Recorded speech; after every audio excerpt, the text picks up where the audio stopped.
देखिए बाबू, कहाँ तक हो गया आप लोग का मैथ का 7.2 है उसका क्वेश्चन आप लोग को 6 तक बता दिया था टोटल। आगे पढ़ना आपको 7 नंबर क्वेश्चन। देखिए अगर बाबू 7 नंबर क्वेश्चन ये कह रहा है 7 नंबर, बिंदु ए के निर्देशांक ज्ञात कीजिए जहाँ ए बी एक वृत्त का व्यास है। देखिए सबसे पहला फिगर समझिए, ये क्या है, एक वृत्त है, ठीक है, क्या है, वृत्त है। इस वृत्त का एक व्यास है जिसका नाम है ए बी।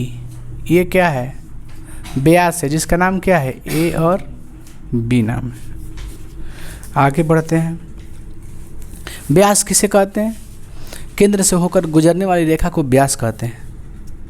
केंद्र किसे कहते हैं, तो इसके मध्य बिंदु को बीच वाले बिंदु कहते हैं केंद्र वृत्त के। फिर कह रहा है जिसका केंद्र 2,-3 है। केंद्र क्या है, 2,-3। इसको क्या कहते हैं, केंद्र। इसका मान कितना दिया है, 2,-3। केंद्र को हम लोग लिख सकते हैं ओ। कोई दिक्कत है आपको, चलिए। फिर कह रहा है बी के निर्देशांक 1,4 है। बी का निर्देशांक कितना है, 1,4 है, आ रहा है ना, 1,4 है। फिर कह रहा है ए का निर्देशांक ज्ञात कीजिए। देखिए लिखा होगा बुक में, सिंपल तो क्वेश्चन है बहुत साधारण। क्या कर रहा है, ए का निर्देशांक ज्ञात कीजिए, इसका निकालना है, ए का एक्स वाई का मान निकाल दीजिए, आ गया। बताइए ए बी क्या है, क्या दिया है बताइए आप लोग, क्वेश्चन नंबर 7 में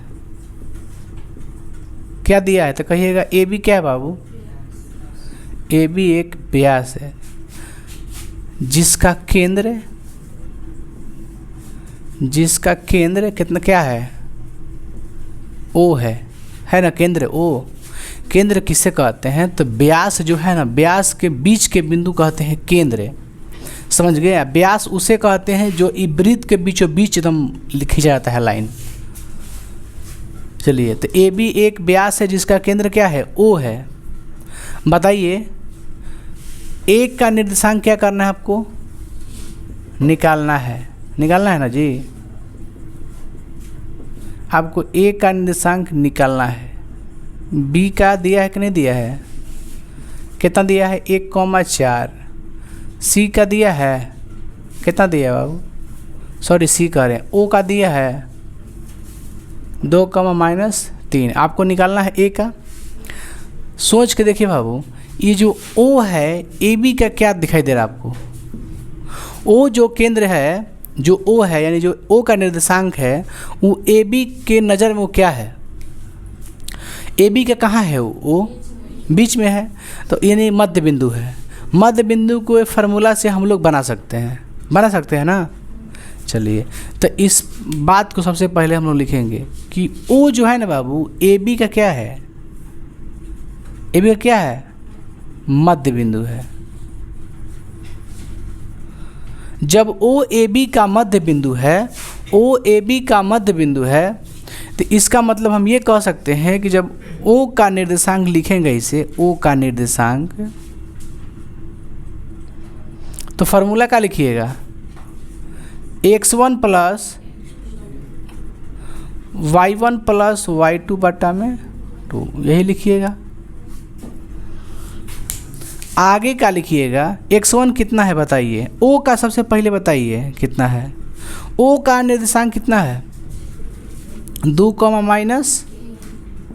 x1 कितना है, इसको बोलते हैं x1 x2 y1 y2। x1 कितना है, तो कहिएगा x है, x को x से छोड़ देते हैं, क्या में फ़र्क पड़ता है। x2 कितना है, 1 बट्टे में 2।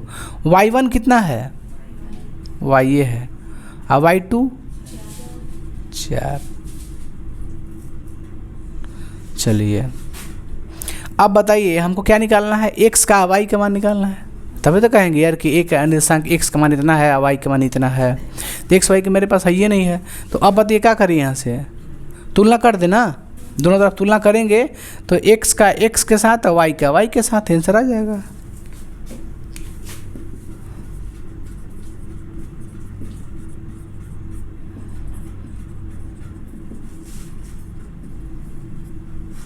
देखिए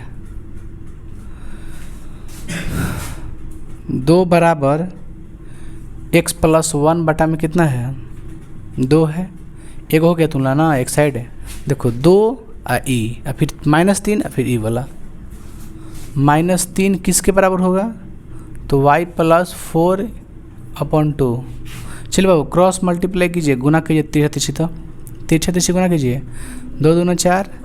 सबसे पहले इसको लिख लीजिए x प्लस 1 बराबर कितना हो जाएगा 4, y प्लस 4 बराबर -6, 3 दूनी 6, प्लस में 2 कैसे मिल जाएगा माइनस में, तो कितना बचा इधर देखिए y बराबर -6 और -4, यानी y बराबर कितना होगा -6 -4 -10, यानी कितना आ गया 3 कोमा माइनस, तो एक आप समझ गए कितना आ गया 3 कोमा -10। यही तो पूछ रहा था आपसे आंसर, ये ए का है।